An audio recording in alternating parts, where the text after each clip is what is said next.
बिस्मिल्लाहिर्रहमानिर्रहीम। अस्सलाम वालेकुम students, welcome to Aspire online classes और मैं हूं आपका बायोलॉजी टीचर मोहम्मद राहील साबर। तो स्टूडेंट अब तक जो है हमारे 21 लेक्चर हो चुके हैं। बायोलॉजी पार्ट 2 हमारा चल रहा है। चैप्टर 16 हमने स्टार्ट किया हुआ है। लास्ट टाइम जो हमने लेक्चर 21 कंप्लीट किया वहाँ हमने टाइप्स ऑफ स्केलेटन हमारी चल रही थी, जिसमें हमने लास्ट जो ख़त्म किया वो एक्सोस्केलेटन था। आज हमने कुछ एंडोस्केलेटन के बारे में पढ़ना है और साथ स्केलेटन की बॉडी में इंपॉर्टेंस क्या है, आपकी बॉडी में क्या क्या वो फीचर्स परफॉर्म कर रहा है वो डिस्कस करने हैं। तो आइए स्टार्ट करते हैं with the first one which is major function of the skeleton system.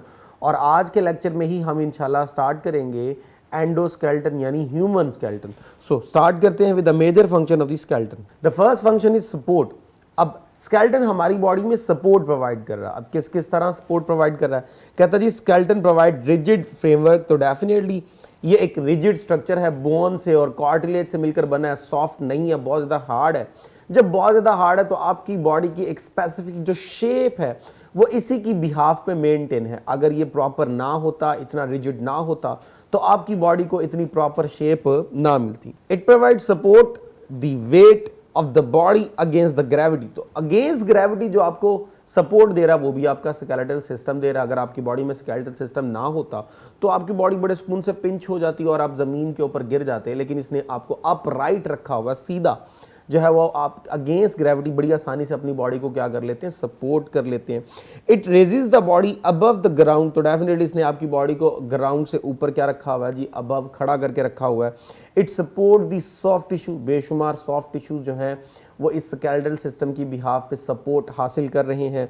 Skeleton serve as a attachment places. तो डेफिनेटली आपकी बॉडी में जितनी भी मूवमेंट होती है these are done by the muscles, और मसल्स की जो अटैचमेंट होती है वो आ जाके कहाँ होती है, स्केलेटन के ऊपर होती है। तो स्केलेटन जो है वो स्पेसिफिक साइट देता है, प्लेस देता है, ताकि वहां पे क्या हो सके जी, मसल्स अटैच हो सके। सो शेप के अंदर, so skeleton help to maintain the shape of the body. तो डेफिनेटली अगर आप अपने ये जो फेशियल जो है वो पार्ट देख लीजिए तो इस सारे फेस को सपोर्ट कर रहा है आपका स्केलेटल सिस्टम। अगर ये स्केलेटल सिस्टम ना होता तो आपकी बॉडी की एक प्रॉपर शेप ना होती। तो आपके बॉडी के जो डिफरेंट पार्ट्स हैं वो आप अपना जो है वो फेस ले लीजिए, आप हैंड्स ले लीजिए, आर्म्स ले लीजिए, ये सारे के सारे एक स्पेसिफिक शेप रखे हुए हैं और ये सारी की सारी शेप जो है इनको सपोर्ट करने में और इनकी शेप को मेंटेन रखने में स्केलेटन का बहुत बड़ा रोल है। It is resistant to the compression and stretching. तो डेफिनेटली ये उसके अगेंस्ट भी क्या करता है जी, रेजिस्टेंस डेवलप करता है। नेक्स्ट जी प्रोटेक्शन। तो स्केलेटन हमारी बॉडी में प्रोटेक्शन का काम भी कर रहा है। किस तरह? बेशुमार हमारी बॉडी के इंटरनल ऑर्गन है जो बहुत ज़्यादा सॉफ्ट होते हैं, तो उन सॉफ्ट ऑर्गन को प्रॉपर जो है वो एक प्रोटेक्शन देना, ये भी काम किसका होता है, हमारे स्केलेटल सिस्टम का। मिसाल के तौर पे अब अपने ब्रेन की बात कर लीजिए। ब्रेन आपका जो है वो होलो होता है और बहुत ही ज़्यादा सॉफ्ट होता है। अब उसकी प्रोटेक्शन कौन कर रहा है? आपका ये जो ब्रेन बॉक्स है जिसे आप क्रेनियम कहते हो, उसके अंदर ब्रेन को क्या किया हुआ जी, रखा हुआ है, और सारे ब्रेन की जो हिफाजत है वो कौन कर रहा है? आपका ब्रेन बॉक्स कर रहा है। बिल्कुल इसी तरह आप स्पाइनल कॉर्ड की बात करते हो जो आपकी बैक पे होती है, तो सारी जो बैक बोन है, वर्टिब्रल कॉलम, वो इंटायर क्या करती है जी, वर्टिब्रल कॉलम जो है वो सेव कर रही होती है आपके उस स्पाइनल कॉर्ड को। बिल्कुल इसी तरह अगर हम बात करें अपने लंग्स की, अपने हार्ट की, तो उनके ऊपर रिब्स केज होता है और वो रिब्स केज जो है वो क्या कर रहा होता है, उन ऑर्गन की प्रॉपर प्रोटेक्शन कर रहा होता है। तो इस तरह हमारे पास जो हमारा स्केलेटल सिस्टम है वो प्रोटेक्शन में इन्वॉल्व होता है। So skeleton protect the delicate internal organ. तो जो बॉडी के बड़े नाजुक ऑर्गन है उनकी क्या कर रहा है, प्रोटेक्शन कर रहा है, जैसे कि ब्रेन की, स्पाइनल कॉर्ड की, हार्ट की, लंग्स की और रिप्रोडक्टिव ऑर्गन की, इन सब चीज़ों की हिफाजत कर रहा है हमारा स्केलेटन सिस्टम। साथ मूवमेंट। अब मूवमेंट में कैसे इन्वॉल्व है? देखिए ना, आपके जॉइंट, आपकी बॉडी के अंदर जॉइंट्स है और उन जॉइंट्स की बिहाफ पे बॉडी में क्या होती है, मूवमेंट होती है। और इन्हीं बोन्स के ऊपर हमने कहा क्या अटैच है, इन्हीं बोन्स के ऊपर मसल्स अटैच हैं। अब मसल्स का काम क्या होता है? कॉन्ट्रैक्ट करना, रिलैक्स करना। जब मसल कॉन्ट्रैक्ट और रिलैक्स करते हैं तो उनकी बिहाफ पे जॉइंट्स पे क्या होती है, मूवमेंट होती है। अगर आपके इन स्केलेटल सिस्टम में जॉइंट ना होते और यही स्केलेटल सिस्टम आपका मसल्स के साथ अटैच ना होता तो कभी भी आपकी बॉडी में प्रॉपर मूवमेंट ना होती। So muscles and bones help in the movement of the higher animal. तो डेफिनेटली बात हो चुकी है कि आपकी बॉडी में जो मूवमेंट है it will be supported by bones and muscles. Next है जी मिनरल्स बैलेंस। तो आपकी बॉडी में मिनरल्स को बैलेंस करने में, मिनरल्स को स्टोर करने में, उनको अपटेक करने में, उनमें भी अच्छा खासा रोल होता है जी किसका, हमारे स्केलेटल सिस्टम का। मिसाल के तौर पे हमारा जो स्केलेटल सिस्टम है उसकी जो बॉन्ड्स होती हैं वो अपने अंदर बेशुमार कैल्शियम आयन को, फॉस्फेट आयन को क्या करती है, अच्छा खासा स्टोर करती हैं। So bones can release and take up the minerals to maintain the balance through the negative feedback mechanism. और वो ज़्यादातर मिनरल्स कौन से होते हैं, कैल्शियम हो गए, फॉस्फेट हो गए, इन सब को ये अपने अंदर क्या करते हैं, स्टोर करते हैं। और साथ ही साथ सोडियम वगैरह भी हो सकता है, पोटाशियम वगैरह भी हो सकता है। And the last one is production of the blood cells. आपको याद होगा आपने चैप्टर नंबर 14 जब पढ़ा तो चैप्टर नंबर 14 में आपने ह्यूमन ट्रांसपोर्ट के अंदर जब आपने ब्लड पढ़ा तो वहाँ आपने रेड ब्लड सेल्स पढ़ा, वाइट ब्लड सेल्स पढ़ा, प्लेटलेट सेल पढ़ा। वहाँ आपने पढ़ा था जी रेड ब्लड सेल्स हो गए, ये कहाँ बनते हैं जी, बोन मैरो के अंदर बनते हैं। जो वाइट ब्लड सेल्स हैं ये भी कहाँ बनते हैं जी, बोन मैरो से बनते हैं। और जो आपके प्लेटलेट सेल्स हैं वो मेगा कैरियोसाइट्स जो आपके बोन मैरो के सेल्स हैं उनके फ्रैगमेंट्स को हम क्या बोलते हैं जी, थ्रोम्बोसाइट्स यानी प्लेटलेट्स। तो आज आके आपके पास जो ब्लड सेल्स हैं वो किससे बन रहे हैं जी, बोन मैरो से, जो कि पार्ट है किसका, स्केलेटल सिस्टम का, बोन्स का। तो हमारे पास मेजर रोल इसका जी, red blood cells are produce in the bone marrow. तो बोन मैरो के अंदर जो है वो सेल्स की क्या हो रही है, फॉर्मेशन हो रही है। Bone marrow is a connective tissue which present in a certain bones. और ये क्या कर रहा है जी, सेल्स वगैरह की फॉर्मेशन में भी क्या कर रहा है, हेल्प कर रहा है। तो ये स्टूडेंट हमारे पास मेजर फंक्शन थे स्केलेटन सिस्टम के। आइए जी बात करते हैं विद द एंडोस्केलेटन। जब हमने स्केलेटन सिस्टम स्टार्ट किया तो हमने कहा था जी स्केलेटन सिस्टम वो होता है जो आपकी बॉडी को प्रॉपर सपोर्ट कर रहा है, शेप कर रहा है। तो अगर ये ना हो तो ना सपोर्ट मिले ना शेप मिले। तो फिर हमने कहा कि इसकी टाइप्स कितनी है, तो हमने कहा इसकी 3 टाइप्स हैं। एक वो होगा जो कि वाटर के तौर पे होगा, mean water will act as a skeleton, या fluid will act as a skeleton, वो हाइड्रोस्टेटिक स्केलेटन था। फिर दूसरा हमने पढ़ा जो लास्ट लेक्चर था हमारा, वो हमारा था एक्सोस्केलेटन। जब हमने कहा skeleton will remain outside the body और वो डेड बाय नेचर होगा, बड़ा रिजिड स्ट्रक्चर होगा। उसकी हमने एग्जांपल्स पढ़ी इंसेक्ट्स वगैरह के अंदर, मोलस्क के अंदर। आज हम जो पढ़ने जा रहे हैं इट इज एंडोस्केलेटन। तो वर्ड ही हमें बता रहा है, endo stands for inside, skeleton stands for skeleton. So skeleton which will be present inside the body. तो जो हमारी बॉडी के अंदर होगा उसे एंडोस्केलेटन कहते हैं। सो स्केलेटन इनसाइड द बॉडी। तो इसकी बड़ी बेस्ट एग्जांपल हम खुद हैं, जितने भी मैमल्स हैं वो सारे एंडोस्केलेटन के अंदर आते हैं। हम खुद जो हैं वो एंडोस्केलेटन की ही एग्जांपल है। So endoskeleton, skeleton inside the body, यानी जो बॉडी के अंदर होगा। So endoskeleton is made up of bones and cartilage. तो जब भी आप इसकी कॉम्पोजिशन देखते हो तो कॉम्पोजिशन में पता ये चलता है कि ये 2 चीज़ों से मिलकर बना है। एक होती है जी बोन्स और एक होती है कार्टिलेज।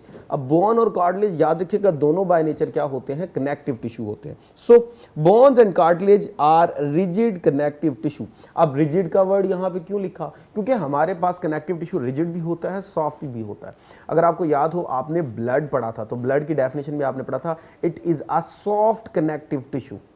तो ब्लड हमारे पास सॉफ्ट कनेक्टिव टिश्यू होता है। आपने टेंडन पढ़ा होगा, लिगामेंट पढ़ा होगा, वो भी आपके पास क्या होते हैं, कनेक्टिव टिश्यू।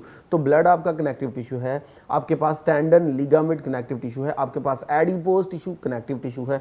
और आज जो हम पढ़ रहे हैं कार्टिलेज और बोन, ये भी हमारे पास क्या है जी, ये भी हमारे पास कनेक्टिव टिश्यू है। अब ये जो कनेक्टिव टिश्यू होते हैं इन्होंने अच्छा खासा आपकी बॉडी में क्या है किया है जी, एक बड़ी इंपॉर्टेंट जो है वो फंक्शन परफॉर्म किया हुआ है। मिसाल के तौर पे अगर आप बोन्स और कार्टिलेज को देखो तो इनकी बिहाफ पे आपका स्केलेटन बना हुआ है। तो जब स्केलेटन इनकी बिहाफ पे बना हुआ है तो अगर ये ना होते तो स्केलेटन ना बनता, स्केलेटन ना बनता तो अभी जो आपने फंक्शन पढ़े जी, सपोर्ट ना होती, शेप ना होती, मूवमेंट ना होती, ब्लड सेल्स ना बनते, होम्योस्टेसिस ना होता, और भी बेशुमार फंक्शन आपकी बॉडी के परफॉर्म ना हो रहे होते। So both consist of the living sales. तो डेफिनेटली जो है ये सेल्स पे कॉन्सिस्ट होंगे। सेल्स जो है वो लाइफ जो है वो कंटेन करते हैं। तो आपकी बॉडी में जो एंडोस्केलेटन है वो नेचर में क्या होगा, वो लिविंग कंसीडर होगा। जबकि जब आपने बात की थी एक्सोस्केलेटन की तो आपने कहा था वो इनर्ट होता है, नॉन लिविंग होता है, डेड होता है। लेकिन यहाँ हम क्या कह रहे हैं कि both consist of living cell. इसका मतलब ये हुआ हमारा जो एंडोस्केलेटन होता है वो क्या होता है जी, लिविंग होता है। यानी with the growth of the living organism इसकी भी प्रॉपर क्या होगी, ग्रोथ होगी। ऐसा नहीं होता कि इसकी बिहाफ पे लिविंग ऑर्गेनिज्म की ग्रोथ हो रही है तो इसकी ग्रोथ नहीं हो रही तो ये छोटा रह जाएगा। नहीं, जैसे बॉडी ग्रो करेगी स्केलेटन भी साथ साथ क्या करता है, ग्रो करता है, क्योंकि ये लिविंग नेचर का होता है। So a hard matrix of the collagen, जिसे जो कि प्रोटीन बाय नेचर है, is found in all types of the endoskeleton. अब ये जो आपने कहा बोन है हमारी, या जो आपने कहा कि कार्टिलेज है हमारा, ये दोनों बाय नेचर क्या है, connective tissue. In connective tissues के अंदर अगर इनकी आप जो है वो ग्राउंड सरफेस देखें तो इनका जो ग्राउंड सरफेस होती है सारी की सारी फिल होती है विद अ स्पेसिफिक प्रोटीन। उस प्रोटीन को हम क्या बोलते हैं, कोलाजिन। तो कोलाजिन फाइबर जो है हमारे पास ये ग्राउंड सब्सटेंस बनाते हैं, उसको प्रॉपरली फिल करते हैं हमारे बोन को भी और हमारी कार्टिलेज को भी। तो दोनों के अंदर क्या शामिल है जी, कोलाजिन शामिल है। So living cell embedded in the matrix of the protein called collagen. तो अब मैंने कहा कि जो बोन है हमारी, जो कार्टिलेज है हमारे, ये सारे के सारे अंदर से फिल होंगे with the help of protein. उस प्रोटीन का नाम क्या है, कोलाजिन। और उस कोलाजिन के अंदर जो है वो एम्बेडेड होंगे लिविंग सेल्स, जो कि कार्टिलेज के सेल्स हैं या बोन के सेल है। दोनों सेल्स क्या होते हैं, डिफरेंट होते हैं, उनकी भी बात हम इंशाल्लाह करेंगे। तो जो मेजर प्रोटीन हमारे पाई जाती है बोन के अंदर और कार्टिलेज के अंदर वो क्या होती है जी, कोलाजिन होती है। और ये भी याद रखिएगा ये मोस्ट अबंडेंट प्रोटीन होती है इन एनिमल लाइफ। अगर हम प्लांट में बात करें तो प्लांट में मोस्ट अबंडेंट प्रोटीन कौन सी है, जिसे आपने रविथ को कहा था। और विद रिस्पेक्ट टू एनिमल जो मोस्ट अबंडेंट प्रोटीन है वो कौन सी होती है जी, कोलाजिन। तो हमारे पास जो बोन्स हैं, जो कार्टिलेज हैं, उनके अंदर क्या होगी, कोलाजिन होगी। So collagen is a protein substance of the white fibres. तो ये वाइट फाइबर्स होते हैं और ये बाय नेचर क्या है, प्रोटीन है। आइए जी बात करते हैं जी बोन की। दो ही कनेक्टिव टिश्यू हैं आपके पास, एक है बोन और एक है कार्टिलेज इन स्केलेटन सिस्टम। तो आइए जी बोन के स्ट्रक्चर को देखते हैं कि बोन क्या होता है। So bone the hard rigid form of the connective tissue of the skeletal of the vertebrates composed of chiefly calcium salt is called as bone. तो हार्ड कनेक्टिव टिश्यू है, कैल्शियम बाय नेचर होगा, उसे हम क्या बोलते हैं जी, bone बोलते हैं। It has hard matrix of which contain living cells. तो अभी मैंने बताया कि इनके जो मैट्रिक्स होते हैं, चाहे वो बोन हो चाहे वो कार्टिलेज हो, दोनों के मैट्रिक्स के अंदर क्या होता है, उन दोनों के मैट्रिक्स के अंदर कोलाजिन होती है। तो यहाँ पे भी जो मैट्रिक्स की बात हो रही है डेफिनेटली वो क्या होगा, कोलाजिन होगा। और उस कोलाजिन के अंदर जो है वो बॉन्स के क्या होंगे, सेल्स होंगे। It is harder than cartilage. तो कार्टिलेज से क्या होता है, हार्डर होता है। कार्टिलेज क्या होती है जी, सॉफ्ट होती है, यानी वो फिर भी सॉफ्ट कनेक्टिव टिश्यू है, लेकिन एज कंपेयर टू ब्लड वो क्या होता है, हार्ड। लेकिन एज कंपेयर टू बोन वो थोड़ा क्या होता है जी, वो हमारे पास जो है वो सॉफ्ट कनेक्टिव टिश्यू है। तो ये हमारे पास एक हार्ड कनेक्टिव टिश्यू है। और the collagen fibre protein are harden by the deposition of the calcium phosphate. अब इसको हार्ड कैसे बनाया जाता है कि जो इसके कोलाजिन फाइबर होंगे, जो मैट्रिक्स बना रहे हैं इसका, उसने अच्छा खासा क्या स्टोर किया हुआ जी, कैल्शियम फॉस्फेट। तो कैल्शियम फॉस्फेट के स्टोर होने की वजह से, ये मिनरल्स को स्टोर करने की वजह से वो अच्छा खासा क्या होता है जी, हार्ड होता है।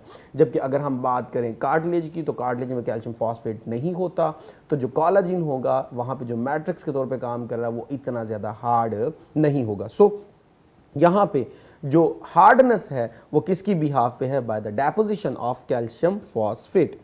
आइए जी अगर हम इसके स्ट्रक्चर को देखें तो हमारे पास इसके दो मेन पार्ट आपको नजर आते हैं, एक आउटर पार्ट होगा, एक इनर पार्ट होगा। जो आउटर पार्ट होगा उसे हम बोलते हैं जी कॉम्पैक्ट बोन, जो कि वाइट कलर का होता है और आउटर होता है, वहीं पे मसल्स डायरेक्ट आके अटैच होते हैं। जैसे ये बाहर वाली जो सरफेस है जहाँ पे आपको बेशुमार आर्टरीज और वेन्स वगैरह नज़र आ रही हैं, ये जो बाहर वाली वाइट सरफेस है इसे हम क्या बोलते हैं, इसे हम कॉम्पैक्ट सरफेस कहते हैं। यहीं पे आके जो है वो मसल्स ने क्या होना होता है, अटैच होना होता है। और अगर हम इसके अंदर चले जाएं तो अंदर आप चेक कर लीजिए, अंदर आपको नज़र आ रहा है जी स्पॉन्जी बोन।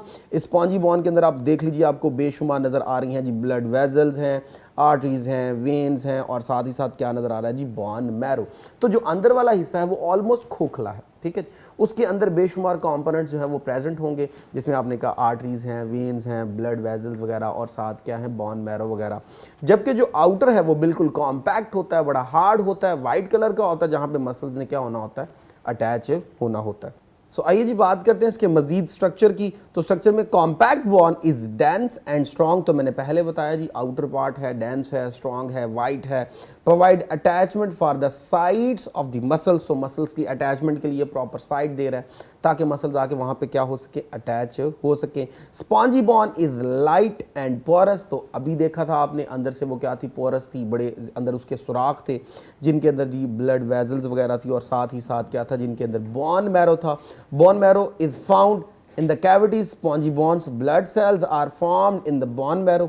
और उन्हीं बोन मैरो के अंदर जो इसकी स्पेस के अंदर वहाँ पे क्या बन रहे हैं, ब्लड सेल्स बन रहे हैं। तो स्पॉन्जी के अंदर ब्लड वेजल्स हैं, बोन मैरो है, और बोन मैरो किस में इन्वॉल्व है जी, ब्लड सेल्स की फॉर्मेशन में इन्वॉल्व होता है। So armed legs have outer shell compact and spongy in the interior portion. तो डेफिनेटली वो आर्म हो, वो आपकी लेग हो, जहाँ जहाँ बॉन इन्वॉल्व होगी, जो आउटर पोर्शन होगा वो कौन सा होगा, कॉम्पैक्ट, ताकि मसल्स की अटैचमेंट हो सके। जो अंदर वाला होगा वो स्पॉन्जी होगा, जिसके अंदर ब्लड वेजल्स वगैरह और बॉन मैरो होंगे। अब जी bones has 3 kinds of the cell. तो बार बार हम बोल रहे थे कि आपके पास जो है कार्टिलेज हो गया या बोन हो गया, दोनों बाय नेचर क्या है, दोनों बाय नेचर जो है वो कनेक्टिव टिश्यू है। इनका जो मैट्रिक्स है उसके अंदर क्या होगी, उसके अंदर कोलाजिन फाइबर होंगे, कोलाजिन प्रोटीन होगी, जिसके अंदर लिविंग सेल एम्बेडेड होंगे। तो आइए जी बात करते हैं कौन से सेल्स होंगे। बॉन है तो बॉन के कौन कौन सा लिविंग सेल्स हैं। So the first one is osteoblast. Osteo का वर्ड जहां भी आता है वो बॉन को शो करता है। So osteoblast stands for bone forming cells, यानी ये ऐसे सेल्स होंगे जो बॉन की क्या करते हैं, फॉर्मेशन करते हैं। जब कभी बॉन फ्रैक्चर हो जाती है और फिर दोबारा हेलिंग प्रोसेस स्टार्ट होता है तो बोन की फॉर्मेशन में जो सेल्स इन्वॉल्व होते हैं, these are known as osteoblast. So नीचे आपको इसकी स्ट्रक्चर जो है वो भी नजर आ रही है जी। नेक्स्ट हम बात करते हैं जी osteocyte. Cyte stands for cell. तो बॉन के जो मैच्योर सेल्स होते हैं जिन्हें हम क्या बोलते हैं, ओस्टियोसाइट्स बोलते हैं। ये आपके पास जो नजर आ रही है ओस्टियोसाइट्स हैं। And the third one is osteoclast. Clast stands for dissolving. So these are bone dissolving cell, जो बॉन को क्या करते हैं, डिसॉल्व करते हैं। जब बच्चा पैदा होता है उसके अंदर नंबर ऑफ बॉन्स ज़्यादा होती हैं, और जैसे जैसे वो अडल्ट होता रहता है नंबर ऑफ बॉन्स कम होना शुरू हो जाती हैं, कार्टिलेज रिप्लेस हो जाता है इनटू बॉन। तो वो कार्टिलेज को जो है वो डिसॉल्व करना या बॉन्स को डिफ्यूज़ करना, उनको डिसॉल्व करना, इन सब का काम कौन कर रहा होता है, ओस्टियोक्लास्ट कर रहा होता है। तो 3 तरह के हमारे पास सेल्स हैं, osteoblast, osteocytes, osteoclast, bone forming sales, mature bone cells और बोन डिसॉल्विंग सेल। तो इस तरह हमारा पहला जो है वो कंप्लीट हुआ। आइए जी बात करते हैं नेक्स्ट पार्ट जो कि है कार्टिलेज। वो भी आपके पास कनेक्टिव टिश्यू है, वो भी क्या कर रहा है, स्केलेटल सिस्टम बना रहा है। सो a specialized fibrous connective tissue in adult which support the flexible parts and cover the end of the bones। तो ये बाय नेचर उसने बोला कि फ्लेक्सिबल होगा, ये भी कनेक्टिव टिश्यू है, फाइब्रस है, और ये बोन्स के एंड वाले हिस्सों पर होगा। At the joints called cartilage. और ज्यादातर कहाँ होगा जी, जहां पे जॉइंट्स होंगे वहां पे ये होगा। अब कैरेक्टरिस्टिक्स की तरफ चलते हैं। It is much softer then bones. ये बोन से क्या होता है जी, सॉफ्टर होता है। अब जरा बात जब हमने की थी बॉन की, तो बॉन हमने कहा था हार्ड कनेक्टिव टिश्यू है, और जब वो हार्ड कनेक्टिव टिश्यू है तो यहाँ हम बात करें जी सॉफ्ट कनेक्टिव टिश्यू। जो कार्टिलेज होता है ये बहुत ज़्यादा सॉफ्ट होता है और ये मूव भी कर सकता है। जैसे ये आपकी जो नोज़ की टिप है ये कार्टिलेज की है, ये जो आपका ईयर पिन्ना है ये कार्टिलेज है, तो ये आसानी के साथ क्या कर सकता है, मूव कर सकता है। इसे आप बेंड कर सकते हो, लेकिन बोन को आप बेंड नहीं कर सकते, वो बहुत ज़्यादा क्या होती है जी, हार्ड होती है। So it is much softer than bone, और it found on the either side of the nose. तो अभी जो मैंने आपको बताया ये जो नोज की जो टिप है ये बाय नेचर क्या है, कार्टिलेज की है। तो नोज के अंदर ये इन्वॉल्व है जी। साथ ही साथ it is present in external ear. ये जो मैंने आपको कहा था ईयर पिन्ना, ये भी बाय नेचर क्या होता है जी, कार्टिलेज का होता है। There is no penetration of the blood vessels. अब ये बड़ा जो है वो इंटरेस्टिंग पॉइंट है। आपने कहा बॉन जो है वो बड़ी हार्ड होती है, जब वो बहुत ज़्यादा हार्ड है तो उसमें हमने ब्लड वेजल्स भी पढ़ी, बोन मैरो भी पढ़े, लेकिन यहाँ हम बात कर रहे हैं कि ये जो है ये सॉफ्ट नेचर का है। अब सॉफ्ट नेचर होने के बावजूद इसके अंदर ब्लड वेजल्स नहीं होती। तो कार्टिलेज में ब्लड वेजल्स नहीं होती, इनमें नर्व्स नहीं होती। The living cells of the cartilage are called chondrocytes. तो इनके सेल्स को हम क्या बोलते हैं, कॉन्ड्रो। जब भी कॉन्ड्रो का नाम आएगा तो वो जो है वो कार्टिलेज को शो करता है, तो इसके लिविंग सेल्स का नाम है कॉन्ड्रोसाइट्स। अब जरा गौर कीजिए, वहां पर जब हमने बोन की बात की तो हमने कहा उसके जो लिविंग सेल्स है वो मैट्रिक्स के अंदर है, तो इसके भी लिविंग सेल्स जो होंगे वो कहाँ होंगे, मैट्रिक्स के अंदर होंगे। अब वो सेल्स जो इसके मैट्रिक्स के अंदर है, आपने कहा वो कॉन्ड्रोसाइट्स, तो मैट्रिक्स किसका बना होगा, मैट्रिक्स बना होगा कोलाजिन का। वहां भी कोलाजिन थी बॉन के अंदर, यहां पे भी क्या होगी, कोलाजिन होगी। So the flexible, elastic and non living matrix, वो आपके पास क्या होगा जी, collagen is secreted by the chondrocytes and this matrix surround the cell. तो इसने सराउंड किया होगा सेल्स को अच्छी तरह। तो सारा मैट्रिक्स किसका बना हुआ है जी, कोलाजिन का बना हुआ है। और बॉन्स में भी किसका बना हुआ था, कोलाजिन का। लेकिन फर्क क्या है जी, अगर आपको याद हो तो वहां जो कोलाजिन था वो साथ साथ कैल्शियम फॉस्फेट भी स्टोर करता था, जिसकी वजह से वो ज्यादा से ज्यादा हार्ड हो जाता था। यहाँ ये कैल्शियम जो है वो फॉस्फेट स्टोर नहीं कर सकता, इसकी वजह से ये ज्यादा हार्ड नहीं होगा, ये सॉफ्ट होता है as compare to bone. So cartilage act as a temporary skeleton in the embryo. तो तो एम्ब्रियो के अंदर ये टेम्परेरी स्केलेटन का काम करता है। जैसे कि मैंने कहा, जब बच्चे पैदा होते हैं तो उनके अंदर जो है वो बहुत ज़्यादा जो है वो बॉन्स की तादाद होती है, उनके अंदर कार्टिलेज भी बहुत ज़्यादा होता है। फिर जैसे जैसे जो है वो बॉडी ग्रो होती जाती है, बॉडी के पार्ट्स मैच्योर होते जाते हैं, तो वो कार्टिलेज रिप्लेस होता जाता है विद द बोन्स, और फिर डिफरेंट बॉन्स भी आपस में फ्यूज़ हो जाती हैं एक नया स्ट्रक्चर बनाने के लिए। तो इस तरह ये हमारी बॉडी में एक टेम्परेरी स्केलेटन का क्या कर रहा होता है, काम कर रहा होता है। It covers the bone and at the joints, और साथ ही साथ जहां कहीं दो बोन्स आपस में अटैच होंगी ताकि क्या बने, प्रॉपर एक जॉइंट बने, वहां पर ये क्या करता है, जॉइंट्स के बिल्कुल एंड पे होता है ताकि उनके दरमियान फ्रिक्शन को क्या कर सके, रिड्यूस कर सके। आइए जी बात करते हैं with the kinds of the cartilage. तो हमारे सिलेबस में दो जो है वो काइंड शामिल है, एक है जी आपके पास हाइलाइन कार्टिलेज और एक आपके पास है जी फाइब्रो कार्टिलेज। आइए जी स्टार्ट करते हैं विद हाइलाइन कार्टिलेज। तो हाइलाइन कार्टिलेज क्या होता है, the cartilage which present in the movable joints in human body is called hyaline cartilage. तो जो बॉन के उन एरियाज में होगा जहां पे प्रॉपर क्या हो सकती है, मूवमेंट हो सकती है। जहां कहीं ऐसा होगा कि दो बॉन्स आपस में मिलकर जॉइंट्स बना रही है, तो उन जॉइंट्स के जो आखिरी हिस्से होंगे वहां पे कौन होगा जी, वहां पे हाइलाइन कार्टिलेज की क्या होगी, कवरिंग होगी, ताकि फ्रिक्शन को क्या किया जा सके, कम से कम किया जा सके। साथ ही साथ फाइब्रो कार्टिलेज होगा, these cartilage in which matrix has bundle of the collagen fibre and form the external ear epiglottis. इन्हें हम क्या बोलते हैं, फाइब्रो कार्टिलेज। एक्सटर्नल ईयर ये जो आपके पास ईयर पिन्ना है, और एपिग्लॉटस जो आपके पास बाय नेचर है, जो एक फ्लैप होता है जो ग्लॉटस को क्या करता है, ओपन और क्लोज करता है फॉलिंग के दौरान, या जब आप जो है वो एक्सपायर और इंस्पायर कर रहे हो उसके दौरान, उस ओपनिंग को कंट्रोल करने वाला काम कौन कर रहा होता है, एपिग्लॉटस कर रहा होता है। स्टूडेंट आज हमने जो था वो पढ़ा फंक्शन ऑफ स्केलेटन, और साथ साथ हमने पढ़ा एंडोस्केलेटन। और एंडोस्केलेटन के दो मेजर पार्ट थे, एक था बोन और एक था आपके पास क्या, कार्टिलेज। उन दोनों को डिस्कस किया।